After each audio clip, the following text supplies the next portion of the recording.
How are you getting on today, folks? How are you all doing? Welcome back to another video from Courtney Brothers. This video, we have some exciting news. Well, I think it's very exciting anyways. And it is baler related. I'm just back. I was baling with the 5500. It's a silage job that we do, and it's just too tight to get the fusion in. And it's not just one gateway, it's a number of gateways, kind of tight avenue and stuff like that. So we do it with that, and we either get a wrapper or get a neighbour to wrap it. But that was that anyway. So that's just why that's on the 516. Fusion is in here, and we have traded one of these balers. Which one did we trade? Which one? Eeny, meeny, miny, mo, blah, blah, blah. Out you must go. Fusion has been traded. Bit of a last minute decision. It has and it hasn't.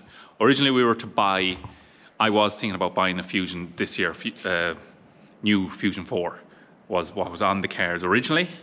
So I was thinking of that, and then it just went out the window. We bought the digger for the bog, good bit going on. And I just said, we'll leave it for this year. That baler had finished up the year before on a good note and all that. So I said, we'll work away and see how things go. So anyways, I mentioned in the last video, a roller went in this last week. Roller went. That's no big deal. I was definitely expecting one to go, and even before now. But a roller done that, and got it fixed up. And then I was kind of thinking, like, is it the time to do it? Is it the time to make a change? And I was looking at different balers, different ways. Go buy a fresh second-hand one, go buy a new one. New ones are expensive, and I believe a lot of machinery is going up for 2026. That's what I have been told. A lot of machinery going up 2 and 3%, which is quite a bit. Well, it is and it isn't, but it's still more money. So it put me thinking then again, and I was like, I'll do a bit of research, get this baler valued, see what I can get for a trade-in. And I also got the 5500 valued for a trade-in. I was thinking of trading both of them. I was thinking of trading just that, holding the Fusion as a second baler, second Fusion. But at the moment, we don't need two Fusions. It'll be handy the odd time, don't get me wrong. But for number one, we don't have the drivers. Me and Aidan work away grand. Like that, get Joe and Martin that when the pressure's on. But in general, it's two of us, and that's the way it's going for now, and that's the way I can see it going. Might get an extra set of hands for next year if we do, good and well. If the work comes up, if the right driver comes up, and so be it. So I just said, right, I said, if I get enough for the Fusion, Fusion is going. So, long story short, Fusion has been traded. Bit sorry to see it go, I will. It was an extremely lucky baler for us. We bought that in 2017, second-hand. It's a 2014 machine. It was a neighbour's, well, not neighbours, but a local contractor's baler. It was they had it for 3 years, traded it in. They keep changing their baler regular. And I bought that. That was our first Fusion, because we bought that the year before. As I've mentioned in other videos, that was buying out another contractor. That's why we bought the single baler and wrapper originally. But went for the Fusion then. Very lucky baler.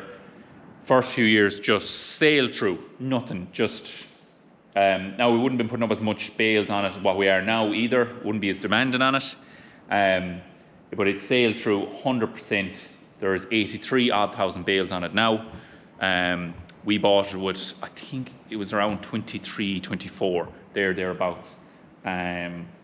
But super lucky baler. So this is our 9th season with it. Not finished. We have it 8 years, but 9th season almost done. But 2-3 years ago, we have a new pickup reel on it, and we keep the chains right and the bearings and all that. We have 2 sets of chains put on it. It's not quite due. It's another set. We actually put the new main chain on last year and a new rotor chain on it. So the door chains will be fine for another couple of years for anyone. But with the new pickup reel on it 2.5 years ago, I think, center shaft broke, it's pretty worn out, so I just put the full new reel on it. That has stood to trading it in as well. Because a reel is a fairly big thing on them. Like anything you put into it, even the new roller, that's it's helping the value of the whole thing. And like, we never had any letdowns with it or anything like that. So for them reasons, I will be sorry to see it going. But at the same time, I'm kind of just thinking now, get rid of it on a good note before we start spending big money on it. Not saying it needs it, of course, but I'm like, for the baler that you're pushing on and pretty demanding during the summer, look, you need to keep them fresh, because it's the end of the day, there's a lot of wear and parts. But as a second baler for someone, or someone doing a smaller bale count, super machine, everything works perfect in it. It just works away. As I said, it done its busiest day it ever done for us anyways. This year, made just shy 650 bales with it. So that was serious going, and just great to be able to do that with an older machine. So we always kept it well greased, blown down, oil, anything it needed, it got. We put a few bits up there in the net system. The net system this year, new foam roller, two new pulleys, the electronic magnetic clutch, and the one-way bearing clutch up the top. So it didn't need the top pulley, but I had one there, a new one for it with a few years. So I said I'd just put the lot in when I was at it. And all that would keep the gearbox bearing done. I think we said that. We never opened the gearbox or done any of that. But yeah, so that's it.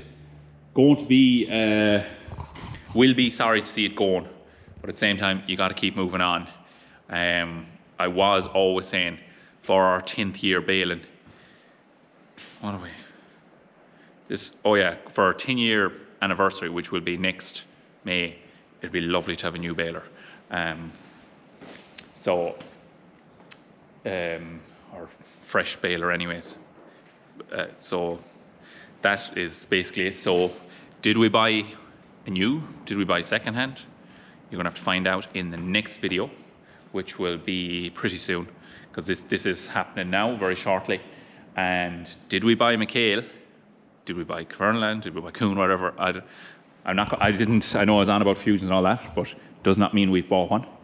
So I'll leave you guessing. You can leave a few guesses in the comments and all that sort of crack. You probably say, no, just tell us what you bought, but I'll leave for the next video. I'll be a bit more excitement in it. And why didn't we not trade the Fit 500? Didn't trade this baler because I just didn't think, and I'm not saying that I was insulted with the offer I got to trade in or anything like that. And of course, trading two balers in for one, you're not going to get the full value of the two of them. It was very unlikely anyways. But the money we were getting for this, I just thought it was better to hold on to, because next year if I decided we needed a second baler for hay and that, going off buying one, you'd have to spend quite a bit, or else you would only get a middling lucky bag baler. But this, like, Fit 500 it'll have 350, maybe 400 bales done this year. Not a lot. Usually could make between 800 and 1,000, something like that. Some years made 1,200 bales and all that, so and that sort of thing. And all them years I would always say, great to have it, let someone else off when the pressure is on baling hay. But this year I'm kind of like humming and hawing. Next year could make 1,000 bales, and I'd be like, I'm never getting rid of that baler. So that is kind of a reason as well why I held on to it. And like that, if I decided to sell it, I can advertise it. There's one or two local lads that have mentioned if I was selling the baler to let them know. So I'll give them first refusal on it. But I think I'm going to hold it for now. I think we have it. First baler we got. It's a low bale count baler it's 2011 on the badge, but it was 2012 when it started baling.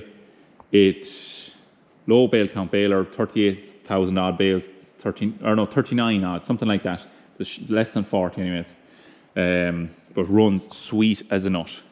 Baled away with that today and just fired out the bales every bit as quick as the Fusion. The only trouble is they weren't wrapped. But we'd done a few bits just through the time. Funny enough, the gearbox went in this baler the first year we had it, which was a bit odd. I'd say the oil hadn't been changed in it since new. So that's why it went. So we fully rebuilt the gearbox, all new bearings, everything. Put all new chains in it, rebuilt the pickup reel, all them sort of bits. I think I briefly mentioned that in other videos, but So yeah, more than likely the next video, it's definitely the next 2 videos, you'll see what we bought. Yeah, I think that's pretty much it. And whatever we bought as well has bar wrap, because it has to. Because 2/3 of our work at least is bar wrap at this stage. So yeah, great baler. Sorry to see it going. Possibly the last video you will see this baler on, or maybe when we're doing picking up our new baler, or new to us anyway, baler, it will be in the video. So yeah, that's it. Leave your guesses in the comments, and thanks for watching. Sorry there wasn't a bit more activity in this video, but I had the camera with me when I was baling, but I was like, I can't concentrate on talking and telling you exactly what I want to tell you about the balers and going through it, because I've been going back and forth because I'm watching the baler and this and that, if you get where I'm coming at. But we're going to do a video baling with this as well, a bit of an old school outfit video before the end of the summer. That's the plan as well. Stick it on one of the Dice tractors and just a cool video, and I actually really enjoy using that baler. Things are quiet, tipping away with that. Anyways, I'll stop rambling, and thanks for watching. Don't forget to like and subscribe, and you'll see the exciting news in the next video. Good luck.